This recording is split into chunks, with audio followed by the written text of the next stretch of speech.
शाहूवाडी तालुक्यातील उच्चत येथे पैशांच्या वादातून मुलानेच आपल्या वृद्ध वडिलांची निर्गुण हत्या केल्याची धक्कादायक घटना घडली आहे।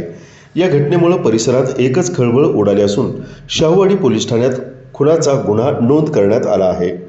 या घटनेत दत्ताराम संभाजी केसरकर वय 83 यांचा मृत्यू झाला असून त्यांचा मुलगा संतोष दत्ताराम केसरकर याला संशयित आरोपी म्हणून पोलिसांनी ताब्यात घेतला आहे।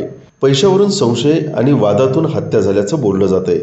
पोलिसांनी दिलेल्या माहितीनुसार घरातील बॅगेत ठेवलेले पैसे आढळून न आल्यानं संतोष केसरकर याला संशय आला। त्याने घरातील सदस्यांकडे पैशांबाबत चौकशी केली, मात्र कोणीही पैसे घेतल्याची कबुली दिली नाही। यामुळे संतोष याने आपल्या वडिलांवरच पैसे घेतल्याचा संशय घेतला।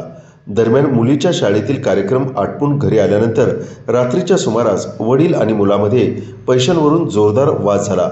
वाद वाढत गेल्यानंतर संतोष याने रागाच्या भरात घरातील दगडी वरवंटा उचलून वडिलांच्या डोक्यात जोरात मारला। या हल्ल्यात दत्ताराम केसरकर यांना गंभीर दुखापत होऊन मोठ्या प्रमाणात रक्तस्राव झाला आणि त्यांचा जागीच मृत्यू झाला।